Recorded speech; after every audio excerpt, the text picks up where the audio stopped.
Hello, നമ്മളിന്നൊരു കൂണ് കറിയാണ് കേട്ടോ. കൂണിപ്പം കഴിഞ്ഞ ദിവസം നമ്മുടെ പറമ്പിലുണ്ടായ കൂണാണ്. വല്യച്ഛനാണ് പറിച്ചുകൊണ്ട് നമുക്കിന്ന് രാവിലെ കിട്ടിയതാണ് കേട്ടോ. നല്ല ഫ്രഷ് കൂണാണ്. അപ്പോൾ അത് കറി വെക്കുന്നൊരു വറുത്തരച്ച് തീയിൽ വെക്കുന്നൊരു കുഞ്ഞു വീഡിയോ. അതായത് നമ്മൾ എണ്ണ ഒഴിച്ചു, നമ്മുടെ ചട്ടി ചൂടായപ്പോൾ അതിലേക്ക് നമ്മൾ എണ്ണ ഒഴിച്ച് എണ്ണ ചൂടായപ്പോൾ കടുകിട്ടു. ആ കടുകിലേക്ക് നമ്മൾ തേങ്ങ കൊത്തിട്ട് നന്നായിട്ടൊരു ബ്രൗൺ കളർ വരുമ്പോൾ നമുക്കതിലേക്ക് വറ്റൽമുളക് ഇട്ട് കറിവേപ്പില ഇടാമേ.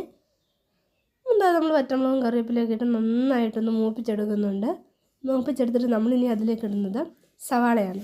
അതായത് സവാള എന്ന് പറയുന്നത് നമ്മൾ കൊച്ചുള്ളിയാണ് കൂടുതലായിട്ട് ഇടേണ്ടത്. കൊച്ചുള്ളിയാണ് ഇതിന് യൂസ് ചെയ്യേണ്ടത്.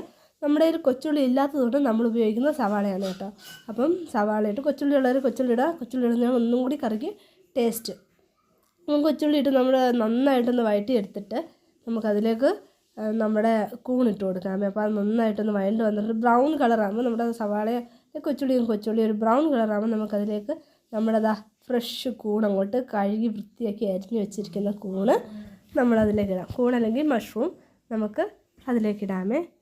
അതിലേക്കിട്ട് നന്നായിട്ടൊന്ന് വഴറ്റിയെടുക്കുമ്പോൾ ഇട്ടിട്ട് നമുക്കതിലേക്ക് മഞ്ഞൾപ്പൊടി ഇട്ട് കൊടുക്കാം. മഞ്ഞൾപ്പൊടി ഒരു സ്വല്പം ഏറെ ഇട്ടേക്കുക, കാരണം കൂണാണ്. അതിനകത്ത് വല്ല വിഷാംശം ഉണ്ടെങ്കിൽ ഒന്ന് മാറുക എന്ന് വെച്ചാൽ ഒരുപാട് ഇടലും മഞ്ഞൾപ്പൊടി ചോദിക്കും. അപ്പോൾ അതനുസരിച്ച് മഞ്ഞൾപ്പൊടി ഇട്ട് നന്നായിട്ടൊന്ന് ഇളക്കിയെടുത്തതിന് ശേഷം അതിലേക്ക് ആവശ്യത്തിനുള്ള ഉപ്പിട്ട് കൊടുക്കുക. ഉപ്പിട്ട് കൊടുത്തിട്ട് അതിലേക്ക് നമ്മൾ അരച്ച് വെച്ചിരിക്കുന്ന തേങ്ങ വറുത്ത് അതിലേക്ക് മുളക് പൊടിയും മല്ലിപ്പൊടിയും സ്വല്പം മഞ്ഞൾപ്പൊടി ഇട്ട് വറുത്ത് വെച്ചിരുന്ന അരപ്പാണ്. ആ അരപ്പ് അതിൻ്റെ കൂടെ നമ്മൾ വറുത്ത് വെച്ച ഇതില്ലേ അരി വറുത്തത് കൂടി അതിനകത്തിട്ട് നമ്മളൊന്ന് അരച്ചെടുത്തു.